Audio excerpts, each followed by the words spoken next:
If I could buy you a dream. Thank you, Dave Forsyth. Great message. Love your music. If I could buy you a dream, that's what I'm getting ready to do for you folks. My name is Mark Yarnell, and I need your undivided attention for a few minutes so you can make a really important decision. Now listen to me.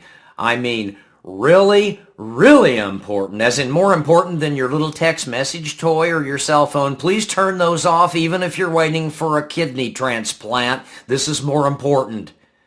When I co-authored Should You Quit Before You're Fired with noted economist Paul Pilzer, I was at his ski chalet in Utah, and he said something I'll always remember. I swear this guy, Pilzer's got a crystal ball.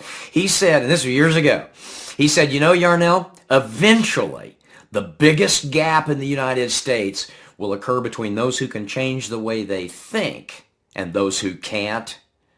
I think he was right. I think he was bang on 100%. And the big question is, can you listen to this information and change the way you think? Now, in case you've never read any of my books or magazine articles, or you missed my most recent appearance on the O'Reilly Factor up in New York at Fox News, I'm just a simple country guy from Missouri who created a radical wealth formula and went from rags to riches in under a year, and that intrigued O'Reilly. He read my book, liked it, invited me up to New York.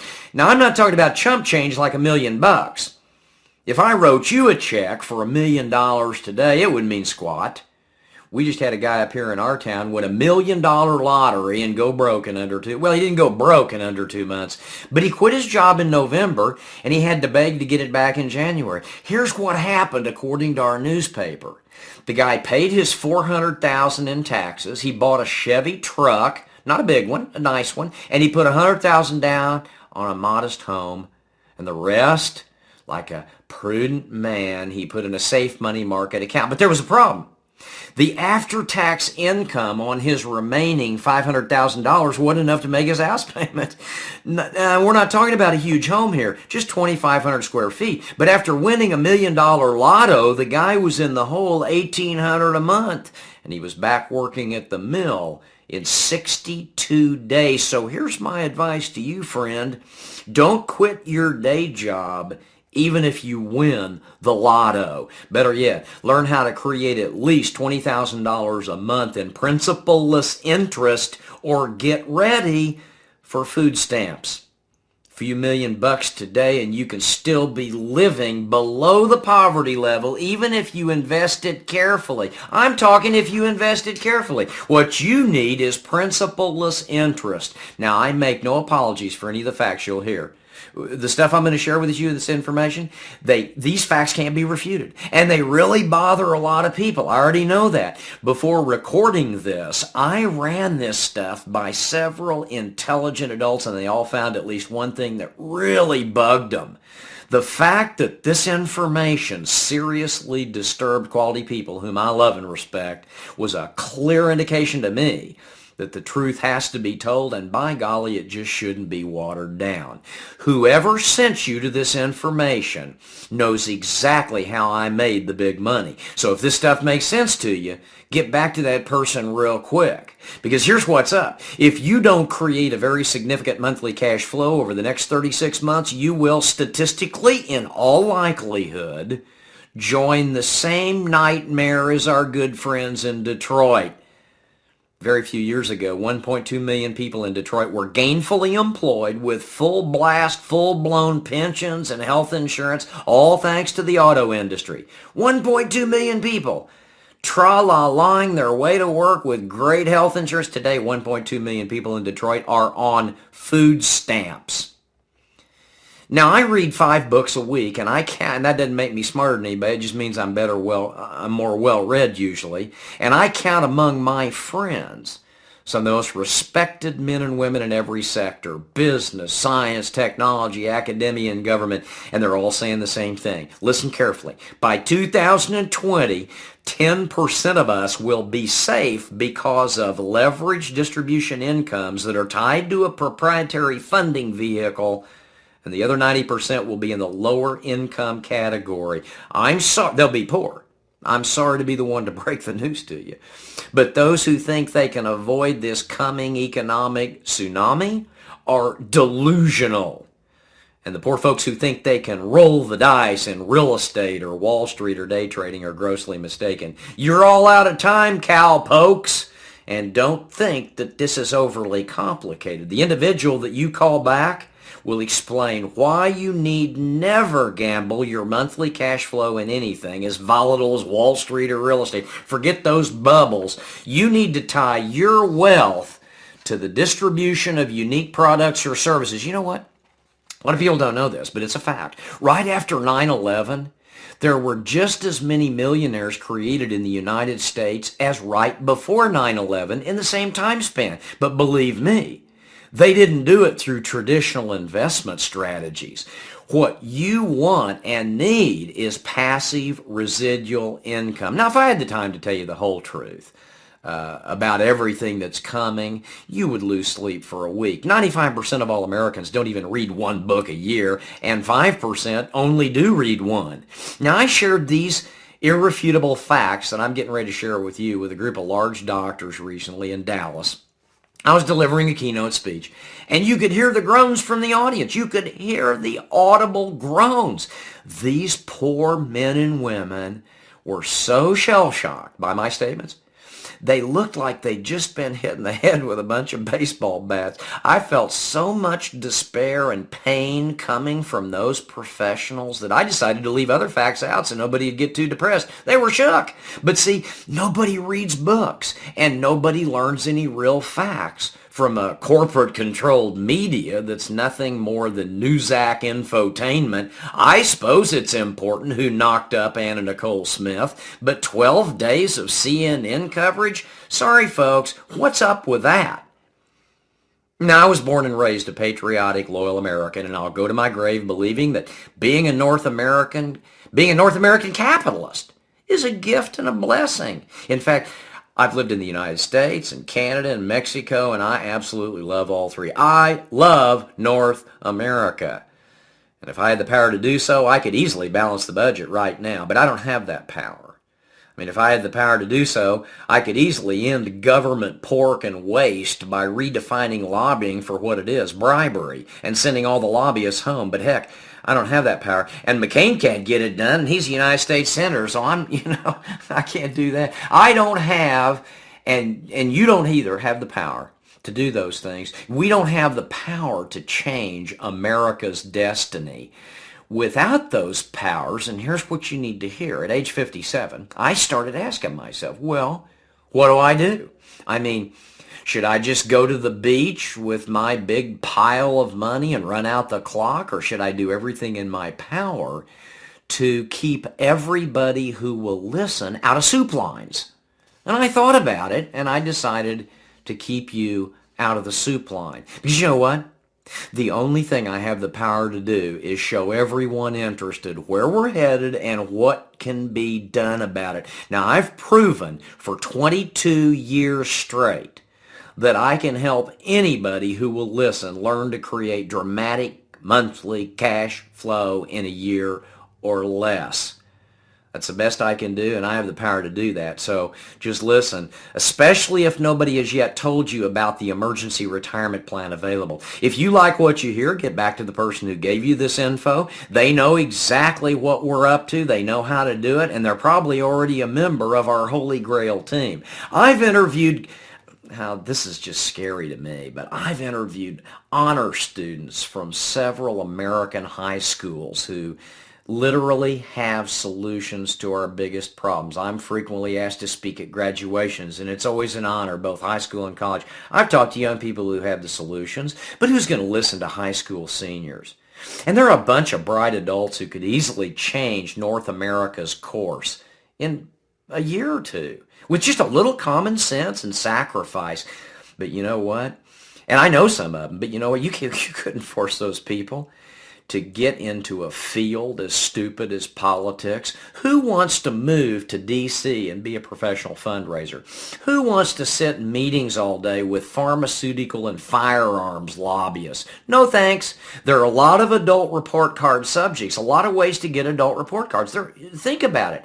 Just think about an adult report card subject. I've seen a lot of folks make straight A's in income and prestige and F's in ethics and leisure. 3 of my best friends have already died of stress-induced coronaries on the way to their big pile of money, the pot of gold at the end of the rainbow.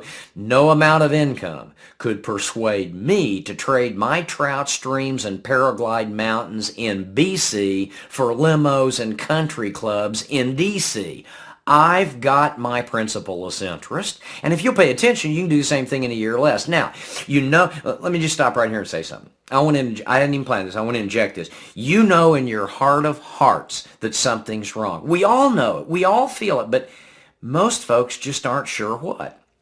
And that's because nobody reads. Nobody pays any attention. Now, as I said earlier, when I mentioned just a few of these facts in my Dallas speech, people were shell-shocked. They were blown away. For example, more students in India now speak English than the entire population of the United States and Canada combined. And there are more high school and college students on the straight A honor roll in India than all students in all classes, in all schools, in all North America combined. Now, when I told them that even though Americans spend twice as much on medical care as any citizens in any in any country in the world, forget industrial, we spend twice as much as any other citizens in any country on planet Earth, and we rank 46 in mortality behind countries like Cuba. You know what happened? They openly challenged me. Remember, these were doctors. They didn't believe it. So, fortunately, I just opened my 2007 World Almanac and I proved it. And they were completely shell-shocked. Sorry, folks.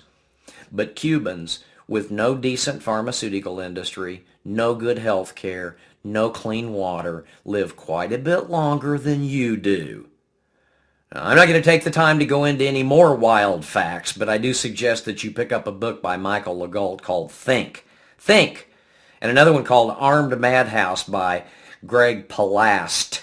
And while you're at it, just thinking about this, pick up The World is Flat, the 2.0 version, and you'll make several remarkable discoveries. None of these brilliant men and women are biased. Most are neither left nor right. None of them have a dog in this fight, and none of them have any political reason to lie. But they're all saying the same thing. Within the next 12 years, we will no longer be an island of prosperity in a sea of poverty. Folks, listen, we're joining the rest of the world, and you can't change that, and I can't either. I repeat, it's over. The middle class is waving bye-bye. The ultra-rich are getting richer, and 90% of all North Americans will end up working like dogs for just enough to survive. And don't, listen to me, don't you dare try to marginalize me to the fringes of capitalism like some conspiracy theorist. I'm just a well-read guy quoting the experts. Not liberals, not conservatives, experts. Either get back to the person who told you about this information and learn how to create a $20,000 to $50,000 a month principalist interest domain, or get ready for food stamps. You know what's scary? I'm an optimist, not a cynic. I'm not afraid of what's coming. In fact, nothing real bad is going to happen. North America is not going to go poof and disappear. North America didn't even go down the toilet during the Great Depression or 4 major wars. All that happened was a whole bunch of people lost everything and wound up in suit lines or committing suicide, and a handful of people became wealthy. The only thing is, this time, and listen to this carefully, there will be no magic middle class pop up like a clown out of a box. The middle class experiment was noble, but it failed. Friends, listen to me carefully. Read any history book. In the history of human civilization, there has never been a middle class except for the last 50 years in North America. When this shakeup occurs, you'll either have passive residual income or you won't. You'll either have your home and cars paid for or you'll lose them. You'll either have enough cash for medical emergencies or you'll not get treated because there won't be medical insurance. Heck, already a third of us don't have any insurance. And without it, you've already learned, nobody can afford good medicine. Forget about Social Security. That's going away. And except for wearing a smiley face button and greeting people at Walmart or flipping burgers, there aren't any professional or upscale jobs that are going to magically pop up or appear. The only real growth sectors in America today, according to the Bureau of Labor Statistics, are fast food, retail sales, and correctional facility officers. And Mr. and Mrs. Boomer out there listening, heading for that wonderful Florida golf course. Whoops! You ain't going. And how nicely are the young generation going to treat 76 million frail old folks like us? I'll give you a clue. These are the same nice young people to whom we've left the biggest debt in human history and oceans full of toxic waste. Don't expect to get your Depends changed regularly or an extra helping of boiled potatoes on your early bird dinner tray at one of the prefab rest homes that are popping up like dandelions all over America. All I want you to know, especially you non-readers, is what's coming and exactly how to plan for it. I'm already set. And the people who introduced you to this information must know what I know, or they'd have never suggested that you listen to me in the first place. Get back to them and ask them to explain how many of us have achieved over $100,000 a month income by creating principal-less interest attached to a proprietary funding vehicle. And what's the best news of all?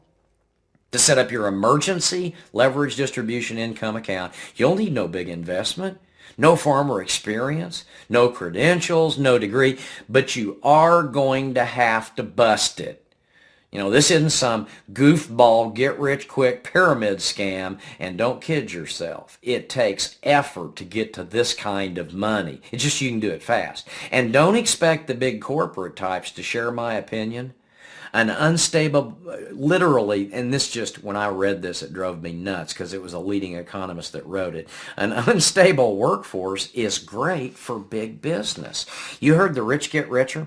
Bill Gates right now has a net worth greater than all of the lowest 41% of all American households added together. Do you get that? His income asset base, his profitability, his net worth, they like to talk about, him alone is worth 41% of all the it's worth more than all the 41% of the lowest American households added together. Do you really think that he or Dick Cheney or Halliburton or Monsanto care if you understand principal-less interest? Not a chance. To those guys, roughing it is running out of martini olives in their limos. Give me a break.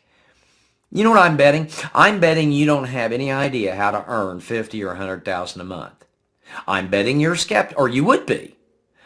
I'm betting you're skeptical, just like I was. And I'm betting you can spot a scam a mile away, just like I could. So you're not about to get involved in anything that doesn't pass the smell test.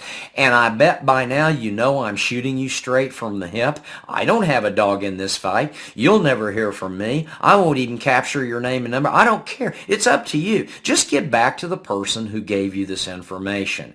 Oh, and feel free to get this information out to anybody and everybody. I don't care if you download it, burn it, or send it out in an attachment form to everybody you've ever known. All I ask is, in ethical fairness to me, just don't change it. Don't alter the information. That's all I ask. And by the way, I waived all potential commissions on the CD that you're listening to so that my good friend Luke Ellison at Global Duplication can send you great copies for much less than you'll spend burning your own. I don't want you wasting time burning copies of this. You can buy them for pennies. The number's on the CD. Just call Global. Remember, please remember this. The tsunami coming is scary. It's right offshore, and it's coming regardless of what you think. And you know what? Poverty's not a real disgrace. Don't be too cynical. 1/2 of all the people alive today have never made one phone call or owned one light bulb. They don't even have electricity. We were lucky to be born when and where we were. But friends, the luck is running out. So now you get to choose your own fate. What's it gonna be? The beach? Or the soup line? I wish I could buy you the dream, but it's up to you. I'm Mark Yarnell. Thanks for listening.